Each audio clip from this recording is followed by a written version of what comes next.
nhẹ hạt mưa làm đôi vai em ướt lạnh, giọt nước mắt như giọt mưa dẫu không còn chiều bao về anh nơi xa rất xa, nhưng lòng em còn nhớ mãi.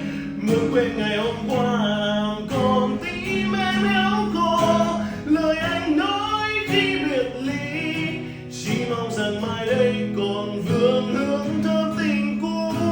Có chăng mình đã sớm êm đềm, chỉ mong rằng mai đây còn vương hương thơm tình cũ. Có chăng mình đã sớm